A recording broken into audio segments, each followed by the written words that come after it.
Hello, ladies and gentlemen. This is Daniel Spiller.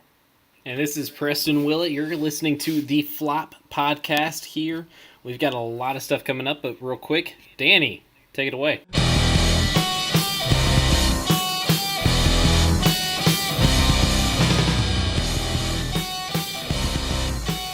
All right, here we go again. Once again, this is the Flop Podcast, episode 2. Thanks for coming back for another great, fantastic week. Episode Danny, 2. Heard you had a pretty interesting week with your diet. Well, as everyone close to me and not close to me now knows, I'm on the TB12 diet, also known as the greatest diet on earth by the greatest player on earth. Why don't you quickly just explain what is a TB12 diet? Well, Tom Brady sends you some food and you eat it, and suddenly you're the best at whatever you want to be, and you don't get sunburned ever again. Don't get sunburned ever again. Really taking the air out of that food. Yeah. Is it mostly dehydrated food? Like you just take any kind of air out of the food, just like you see that all the way down. You see, if you were educated and had read Tom Brady's book, you would know that if you drink enough water, you can't get sunburned. So I drink like 39 gallons of water a day, and I don't get sunburned. The bad part about that is that most people that watched or read his book are from Boston, and if we know things about people from Boston, they're usually pretty pale skinned. So there's a lot of, lobster red Bostonians right now. Yes, I've heard it was an epidemic this summer. All right. Took a little trip with the doggo today. Got back just in the nick of time to do this podcast with you, Danny. Not a whole lot going on with the dog though. She went to the farm. She has this thing that my parents have a donkey on this farm now, where she'll kind of ease towards the donkey, and then the donkey will run away, and then the donkey will ease up towards her, and then she'll run away. And then the other day, they started just chasing each other around the yard. And I don't know, like, donkeys are pretty fast. I found that out. You learn new things every day. Every single day. Well, what did I learn this week? We'll start off with the big three. How about the big matchup of the week, Danny? I think you might have been watching this one. Just maybe. Little Tom Brady, Patty Mahomes. As the resident Patriots fan, the man who has to put up with all of the criticism from all the other fans, I was on the edge of my seat last night the entire game. I just kept going back and forth between, this is the worst defense the Patriots have ever had, and then Tom Brady's the best quarterback known to mankind, both of which are true. Literally text by text, that's how it played out. I mean, it was a great game. I saw someone tweet out in the middle of it, though, just like, I am so disappointed in all of the defense in the NFL right now. And, like, how could you not be? Like, there was no defense in that game last night. And that's coming from a team where Bill Belichick, isn't he supposed to be like a defensive coach? He actually had some surprisingly good schemes, hence the 2 interceptions, but when your defense... You can't... No. You can't have surprisingly good schemes when the other team puts up 40 points. Yeah, but I mean, Jason McCourty's on our team. We can't be that good on defense, And plus, Tyreek Hill is on Kansas City, and he's really fast. He is on Do Kansas you see how City. fast that guy runs? On that 75-yard touchdown that tied it up, he caught it, and there were like 3 Patriots around him, and he just runs by all of them. Like, how is one NFL player that much faster than the rest of the players in the NFL? Yeah, that was insane. That was incredible. Also, I'd like to remind everyone that Andy Reid is an awful fourth quarter coach, and he didn't even do anything awful in the game. They actually was coached pretty well, but they still lost because he's the worst fourth quarter coach in the league. So look, this is my thing. I really hope that we get this again in the AFC Championship game, because that was entertaining football. I mean, if you're a football, true real hardcore football guy, and you love defense and you love old school, it probably wasn't the game for you. But for us, younger fans, we like to see a lot of offense, a lot of touchdowns, a big show. You know who's good at putting on a big show, Danny? Who's that, Preston? That would be Jimmy Butler. And the guy doesn't even need to do it in a game or even in a preseason game. No, he can just show up for a practice and melt the internet away. Talk me through a little bit of what Jimmy Butler did exactly last week. Last week, Jimmy Butler went nuclear on his own team. The reports are that he's pretty much fed up with all of the talented young guys, aka Karl Anthony Towns and Andrew Wiggins. So he, in practice, surrounded himself with third stringers and supposedly beat all of the first stringers all by himself. Yeah, I heard he just showed up to practice. He was late for practice, showed up to practice, subbed himself into a scrimmage. Like, it wasn't Thibodeau saying, go in there and play. No, he was just like, I'm in the game with the third stringers. And then just started going ham on Karl Anthony Towns in the post, saying he can't do bleep against me. And then, and Towns passed it out. Like, he's just, that's kind of that weak mindset. And then Karl Anthony Towns only made it worse for himself because he kind of gathered the team later on and said, kind of try to rally them around him. And, like, no one's buying that. They just saw that you just got embarrassed in the post. Why are they going to trust you after that? Yeah, I mean, Jimmy Butler yelled at the general manager, "You need me," and it kind of looks like they do. So, when we talked on the podcast last week, we were talking about all the craziness of the trades talk and all this other stuff, and then this week, like, we didn't think it could get crazier than last week, and he just took it up to a whole nother level this week. You got the Rachel Nichols interview, which was crazy because he did not let down. And basically what I've heard about this is he's pretty much just saying, just trade me. Like, I'm going to make this situation as bad as it possibly can be. So you have no other options but to just trade me. Yeah, and let's not forget last year Jimmy Butler gave out his actual cell phone number for any fan who wanted to call him and tell him how much he sucks. So I don't think Jimmy Butler's someone who's backing down from anyone, teammate or front office. No. You think that number still that's still the real number? I might give it a shot. Because I feel like a lot of people would have some stuff to say to him right now. Yeah, Karl Anthony Towns might be calling that number. But he did not play in any of the preseason games. But one guy that did play in the preseason game last week against the Golden State Warriors was LeBron James.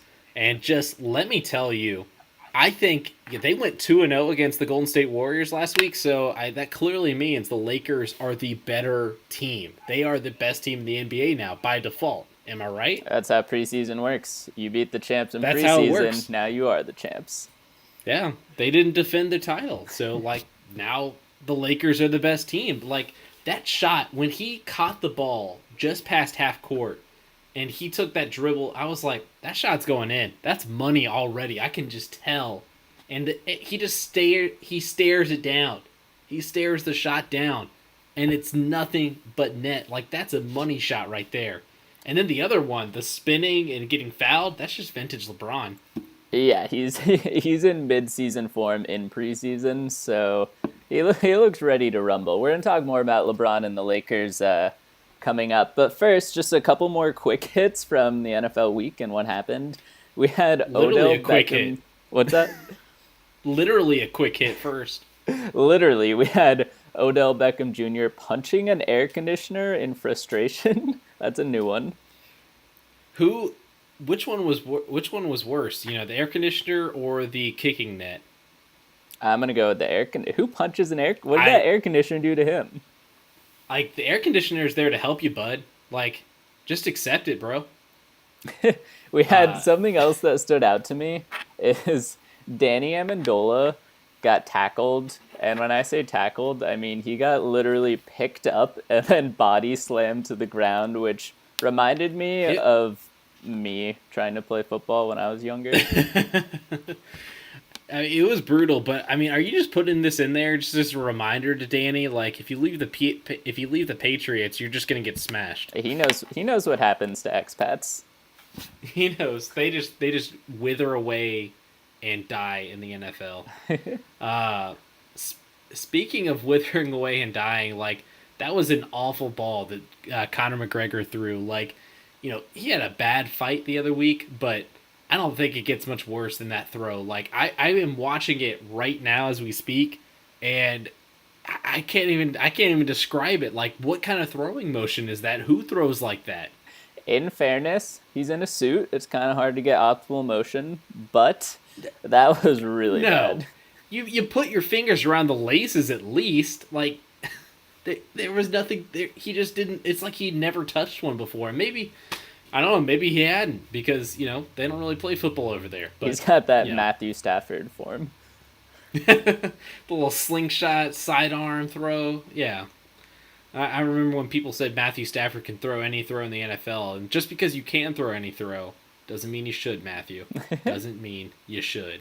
How about DraftKings? You wanna let everyone know what happened last week? Yeah, so there's some good news and bad news. The good news from our DraftKings draft is that I beat Preston by over 5,000 people were separating us. I'm getting the exact number for us right now. How many people you beat me by? Who did you have last week? I can't remember. Last week, here's what makes my victory so impressive is that my quarterback was Eli Manning. I had Eli Manning and I beat you by over 5,000. That's really people. disappointing. I had Carson Wentz. It's really comes down to neither one of us picked Saquon Barkley, and I don't know how that happened. It always does me in every week. I picked Odell Beckham, and I did not pick Saquon Barkley. That was my mistake.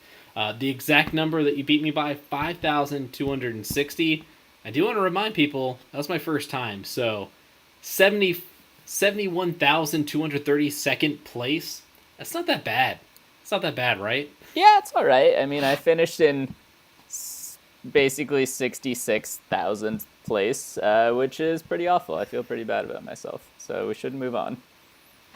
Different mindsets here. All right. Well, coming up after the break, it's the moment you've been waiting for. We are breaking down the NBA season. It's coming up. It's starting. We're recording this on Monday night, so we are just in under the line before the NBA season starts. So we got everything you need to know about the NBA preview, including who are the worst teams in the NBA to watch. That's the stuff you need to know. That's coming up next. Commercial break.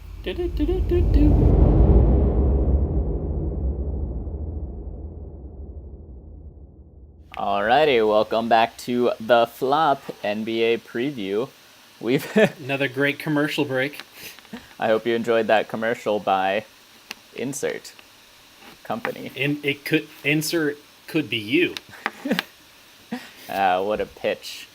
All right, Yeah. so Well, first up, NBA preview time. First up on our NBA preview, one of Preston's very favorite things to gamble on is who will be the first NBA coach to get fired. Preston, what do you think here?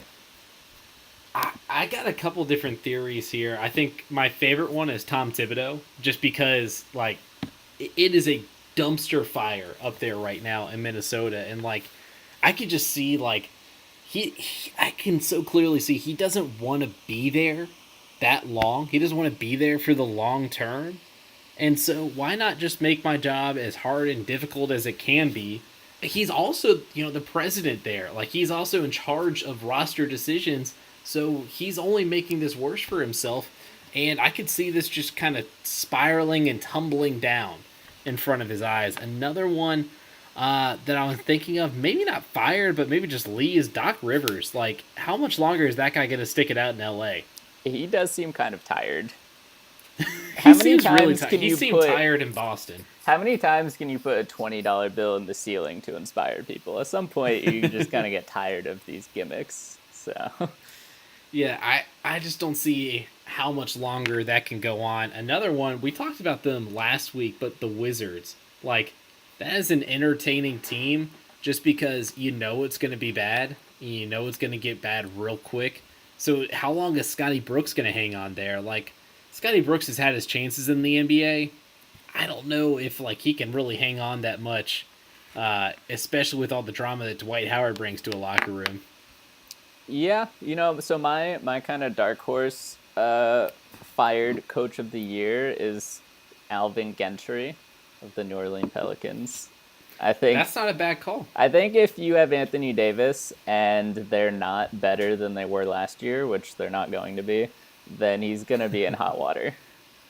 He was already in hot water, and then they got to the playoffs, and they kind of, they got playoff Rondo going, and, they just kind of hit a sweet spot there, but there's no way that they can keep that, going any longer. Yeah, he's in boiling water now.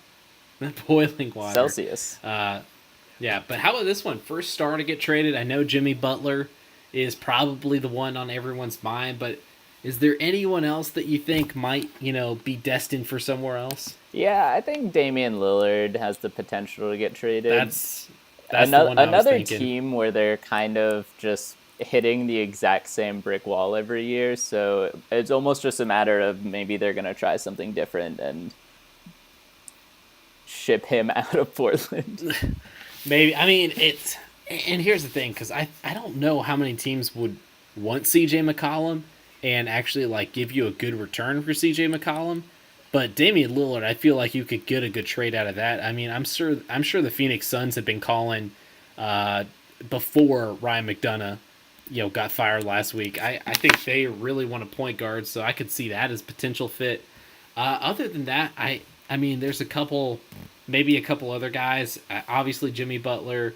It'd be interesting to see with Anthony Davis this year if maybe the Pelicans kind of see that thing going sour quick. Boston and Celtics. Decide maybe no, yes, no, Los Angeles Lakers, and maybe they ship him out. But I mean, I've got a dark horse one here. Oh, dark horse. Dwight Howard. Is he still a star? I mean, he thinks he is. He thinks he's going to be Kevin Durant / Anthony Davis, but is he really a star? Yeah, he's a star in aura, in nature. He's a star in some places. Inside his heart.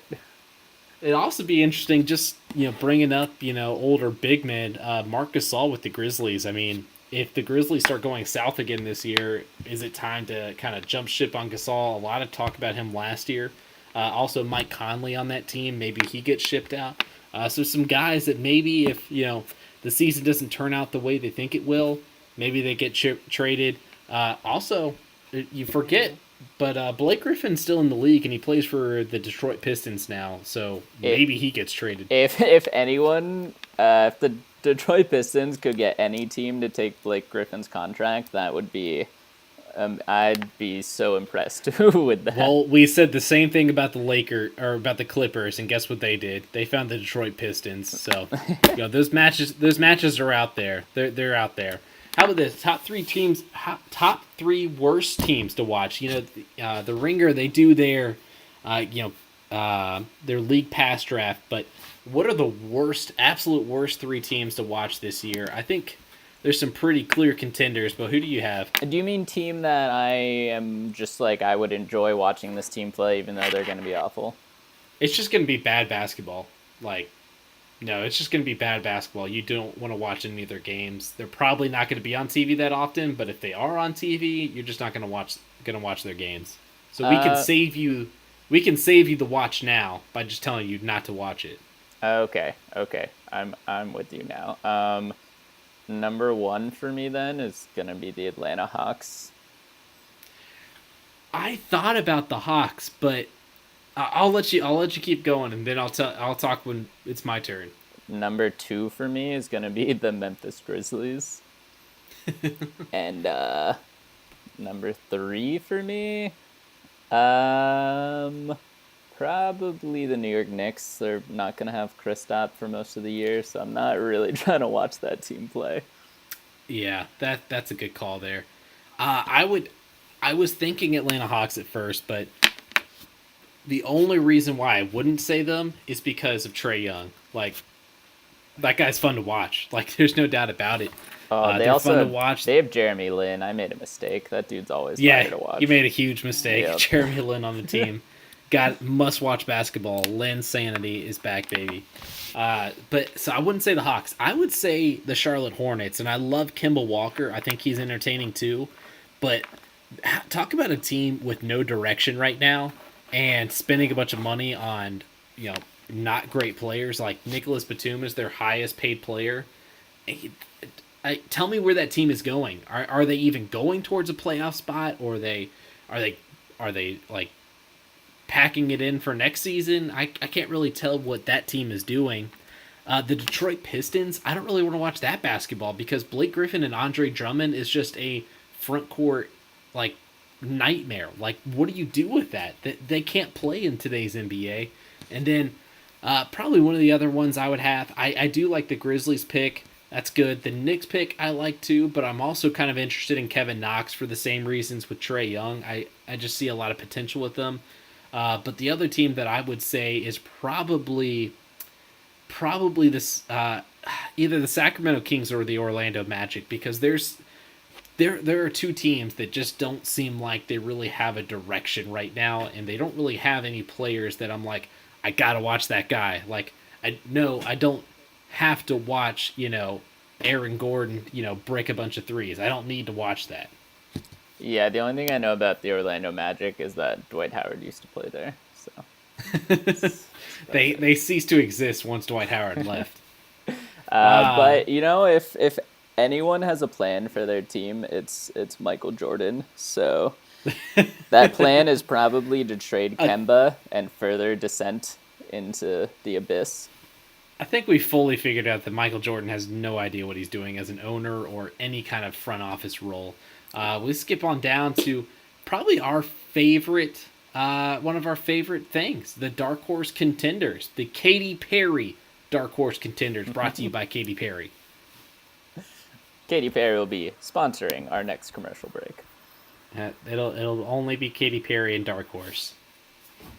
But any Dark Horse Contenders, it's gotten so hard in the NBA because of Golden State. I blame all the issues on Kevin Durant and Golden State, but like maybe a team that could, possibly make a surprise trip to the conference finals, or maybe even, get to the finals and challenge Golden State. I'm gonna say the San Antonio Spurs with DeMar DeRozan and Greg Popovich are a team that I'll give Dark Horse Contender potential to get back to the Western Conference Finals. Okay, that's not bad. That is not bad. I would say the Denver Nuggets for me. If they can kind of click everything on offense, and I think they're getting better on defense too. They have a solid starting lineup, and now you add Isaiah Thomas to the bench.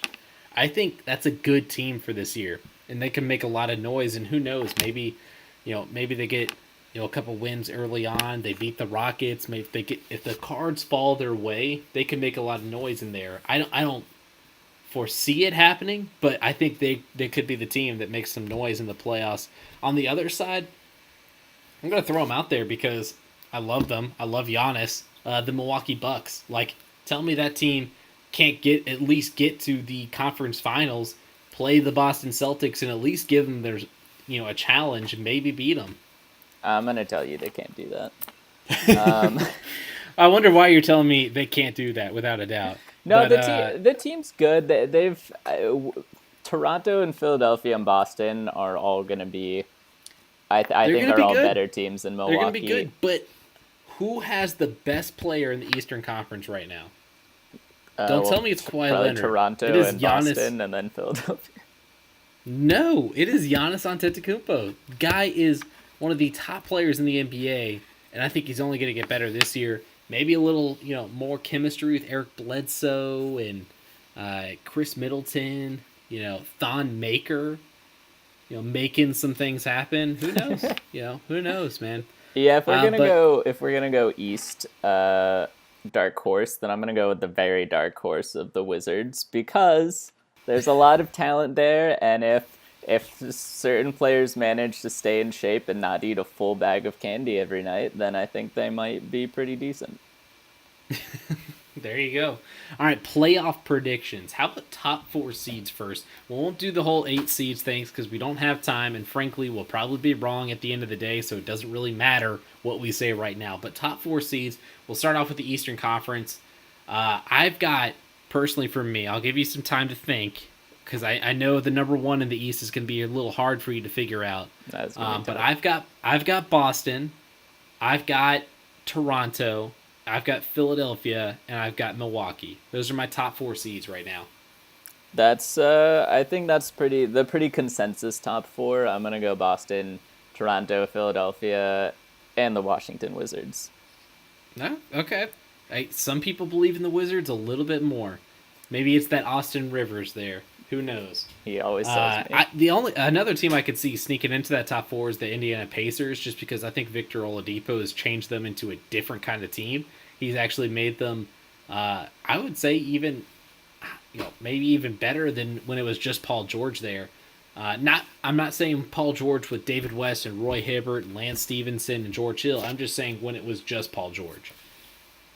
Yeah, I mean, Paul George is verging on overrated now. Victor Oladipo is making him look pretty expendable.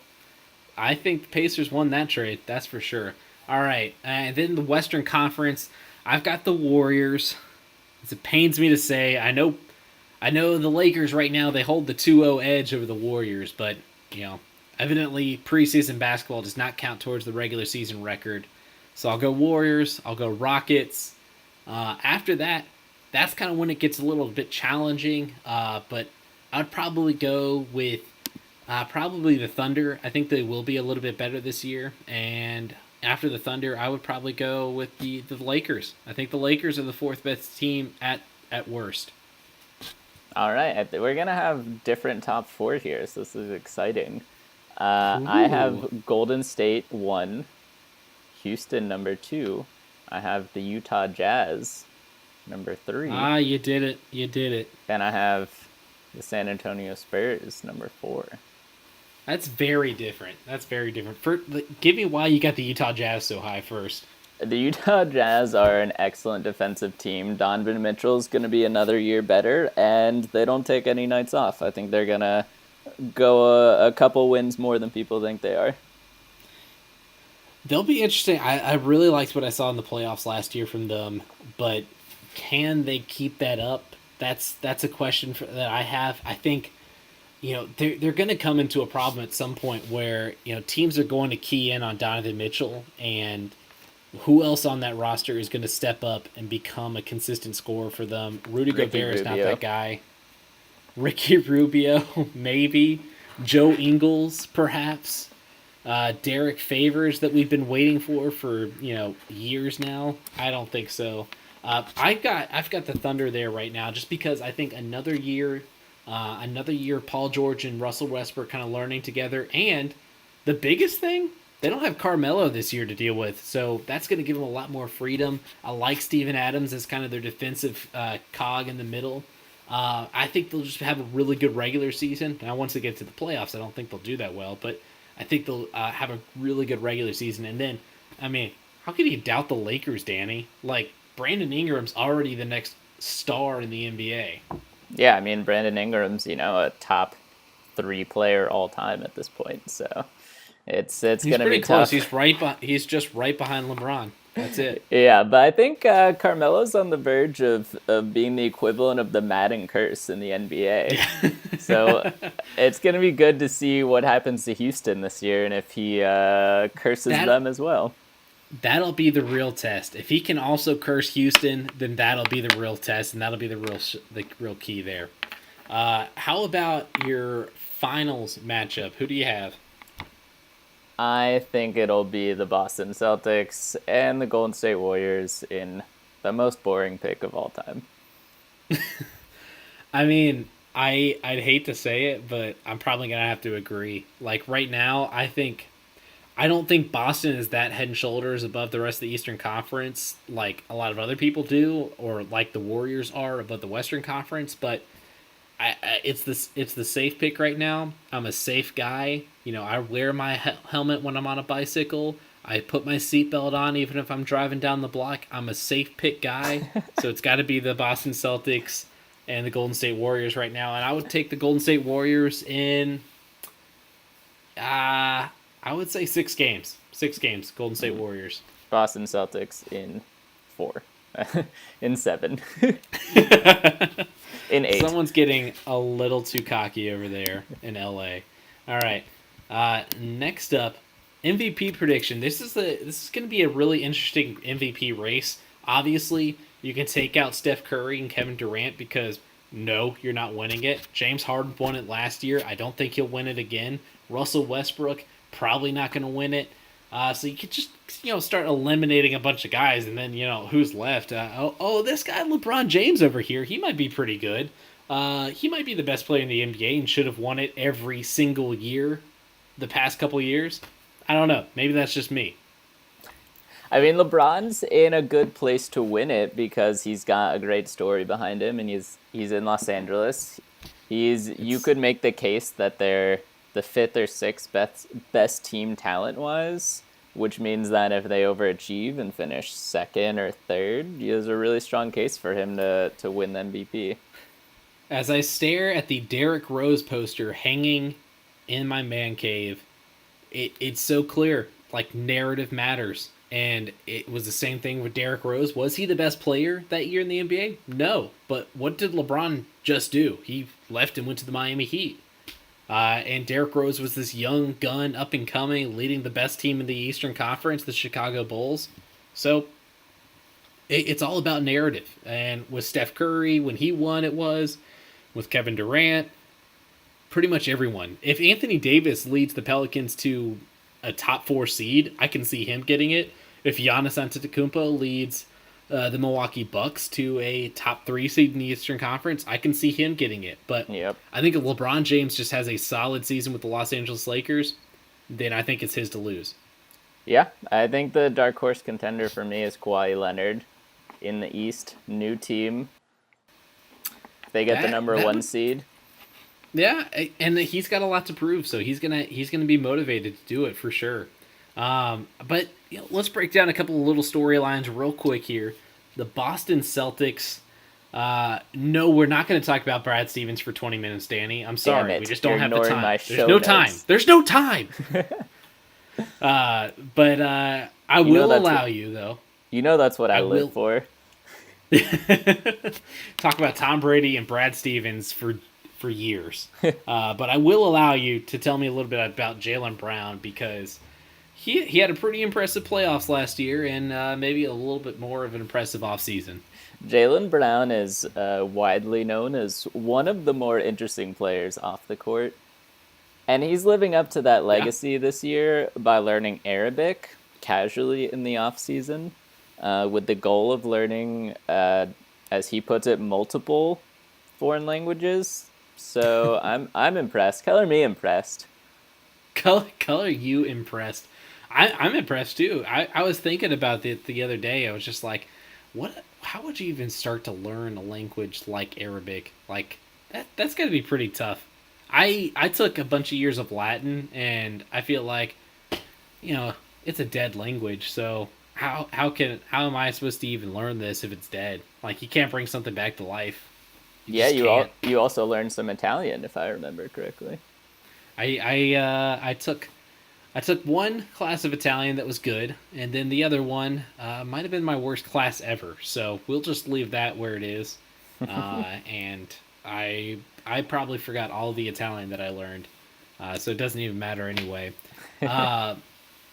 Now, if it was you, and I moved you in the off season from Texas or LA to Canada, how would you feel right now as we turn into those colder months? I think the first thing I would do is I'd look up what the average low temperature in that location is.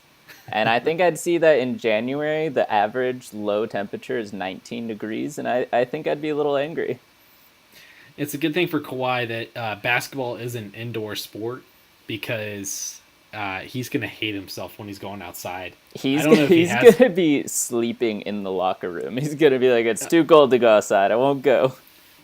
I can guarantee he won't have a home. He'll just leave in the arena, and he'll be like, if you want to get me to the game, you've got to put me in this protected igloo that's like this heated igloo and carry me to the bus and onto the plane. I'm not going outside. I'll have one of those hamster balls that you roll around in. Exactly. That's what it's gonna have to be. It's gonna have to be heated though. But another person that did not go outside that much this summer was Markelle Fultz, because he was in the gym shooting all summer, and he played a little bit in the preseason, but he didn't really test that shot that much. I mean, he shot a couple like mid-range jumpers, but from three, didn't really give a lot. The drama continues with Markelle Fultz, and Will it ever stop? Will it ever stop?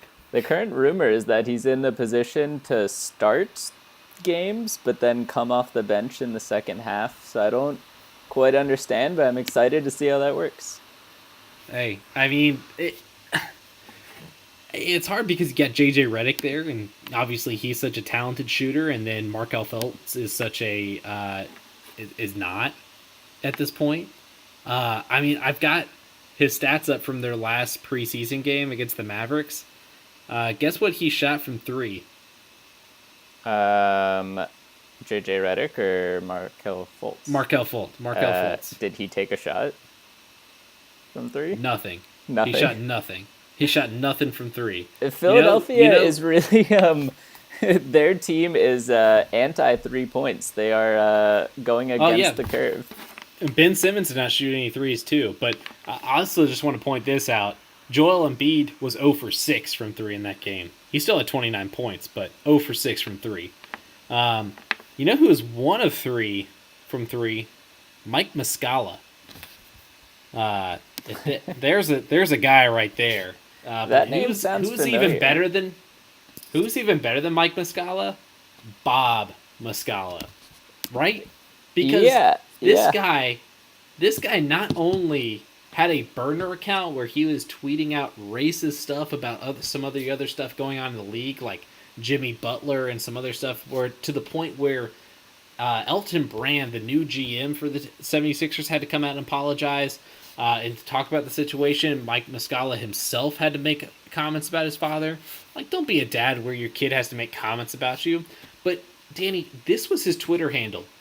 Muskie Bobber. Muskie Bobber. The account's been deleted, so you can't find it now, but isn't his name Bob Muscala?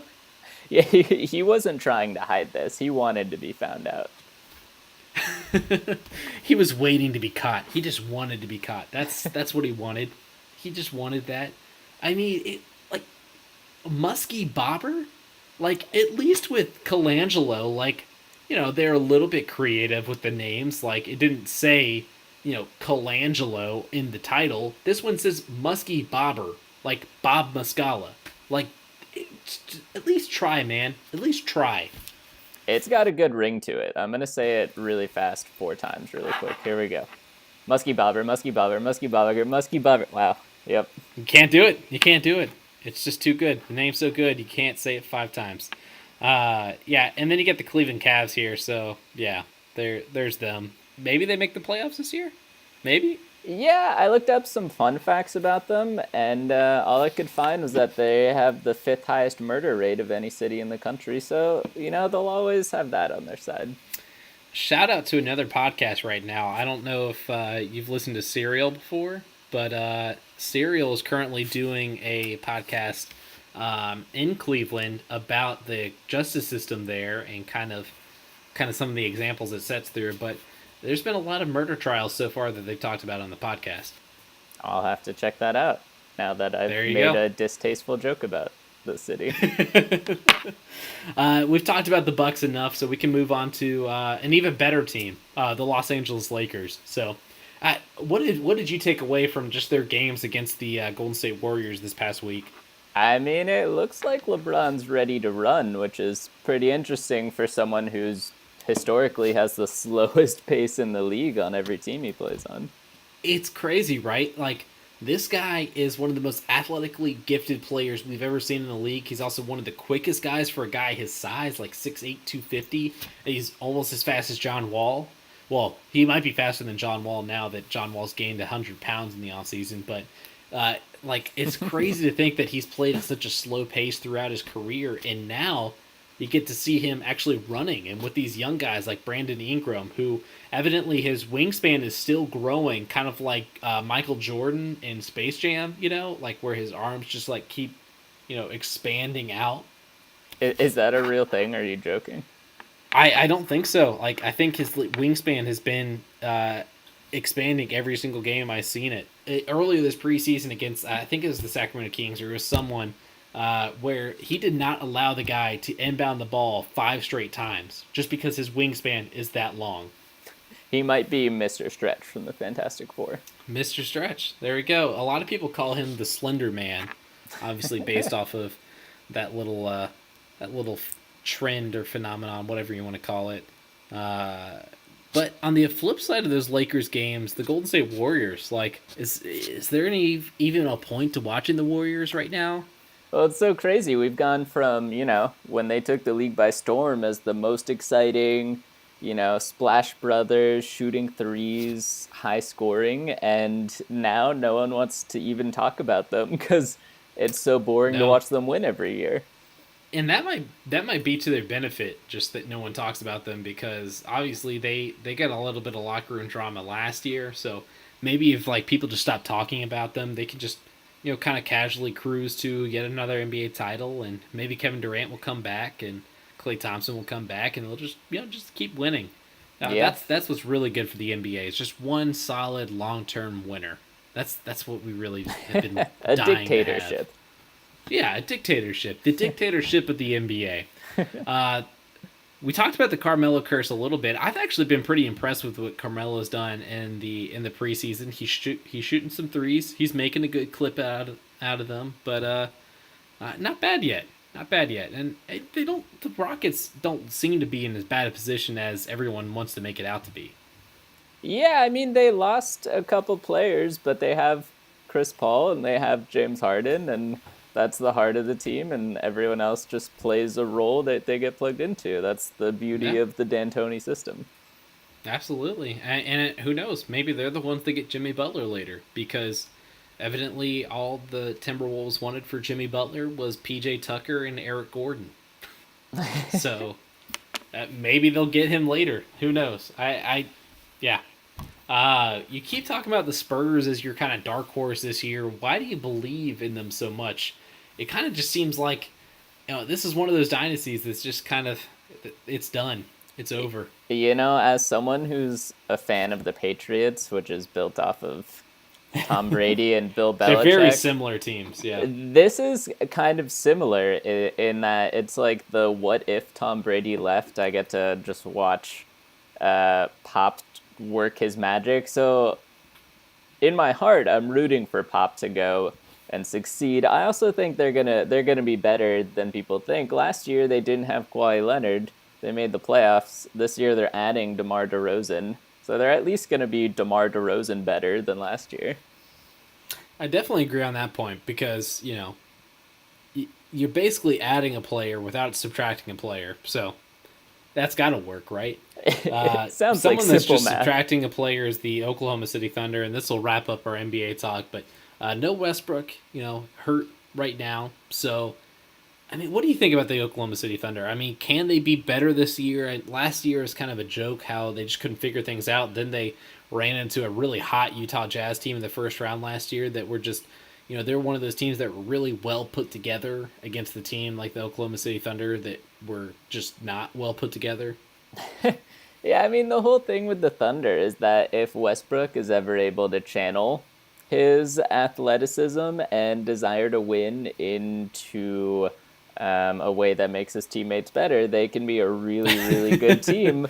But that's the key. It seems unlikely that he's probably ever going to do that in his career. So yeah, they're might be a little right. Might be a little late for that. It's never too late though to talk about Tim Tebow, and that is what we have coming up after the break, as well as a couple other things that we'll hit on their Instagram update, including, of course, we've got some more LeBron and Tom Brady. That's coming up. Commercial break.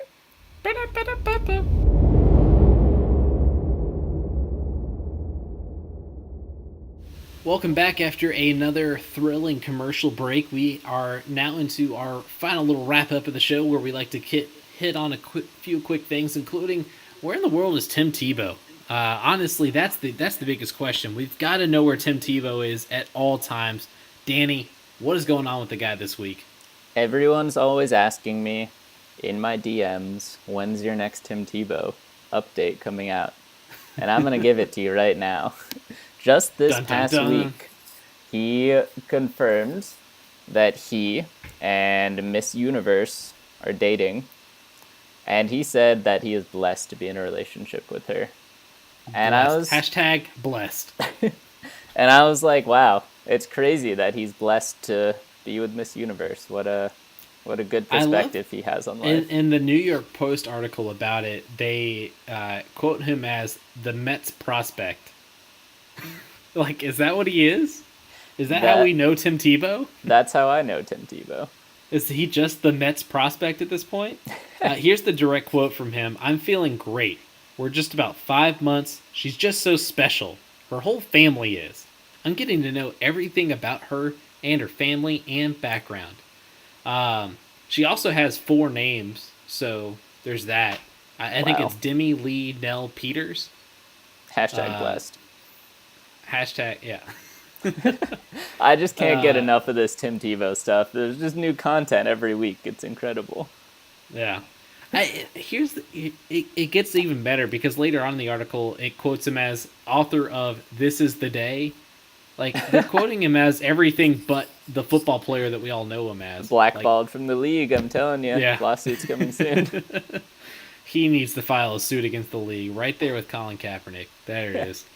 All right. And next up, we have our weekly Elon update. I'd like everyone to know that Elon got crushed by Delaware 28-16. But this is a place of positivity. So I wanna call out the Elon kicker. Last week he was 2 for 4. That's not good. This week 3 for 3 on field goals, 100%. Yeah! Let's go. So yeah, that's it for Elon. Just good stuff. Just good stuff all around. Also, a little sidebar: UVA beat Miami this week. This is a pretty big win. Pretty big win. Thanks for sharing. I worked until 1 a.m. that night, and then my car wouldn't start when I was trying to leave work. So, that was my night. But as far as Recs of the Week, this is where we recommend documentaries, books, articles, podcasts, anything else that we have, Twitter accounts. I have a great Twitter account, at Preston Willet. You should follow that one. He's I like cool all guy. his tweets. Yeah, he really does. He really does like all of them. Also, another thing on Bleacher Report, they got the top 100 players out right now. Danny didn't necessarily agree with all of them. I can't believe that he didn't have the exact top 100 that Bleacher Report did, but definitely something to go check out. See what you think about it. But yeah, let's get to the Instagram update. First of all, for Instagram this week, we have 2 main ones covering basically the 2 biggest players in sports. First of all, if you haven't seen LeBron on his Instagram singing, you can hear the man and his angelic vocal cords, and it's incredible. Singing what, Danny? Nothing else but Frozen. Frozen. I let respect it go. that. Let it go, kids. Let it go. Someone else using their pipes was Tom Brady, because you probably saw this on the sidelines. He was yelling at Gronk, and then he posted on Instagram, Danny, young Spiller, that he was mocking. He kind of mocked yelling at Gronk, saying that he was like, I don't care, Gronk, where you line up, as long as you are stiff arming people and whatnot. And I think that's just kind of the little relationship that him and Gronk have. Gronk's not always going to line up in the right spot because that's Gronk. So yeah, it was nothing better than watching Brady tell Gronk to stand up in the middle of play. So pretty great. All right, I think it's that time. It's that time for our weekly sign-off, 60-second sports story. I'm going to get my timer set, Preston. I think we're going to limit it to just one NBA team in honor of the NBA season. So what NBA team's roster would you like to tell this story with? What NBA team? Gosh, who are we going to pick? I'm going to go the Minnesota Timberwolves. Yeah, alrighty. I'll start us off this week, and all right. The timer is going to start right now. Luau Deng shows up to Disney World wearing a Jimmy Butler for President hat. Karl Anthony Towns calls Luau Deng over to his corner and says, "Hey man, I don't know if that's really cool. Maybe we shouldn't be wearing that stuff." Jimmy Butler curb stomps Karl Anthony Towns into the ground just like Danny Amendola. These things get so brutal so quickly. Then Andrew Wiggins comes and daps him up, saying, "Mad respect, bro." Jimmy Butler then curb stomps Andrew Wiggins into the ground. Disney And the Minnesota World. Timberwolves go on to miss the playoffs, obviously.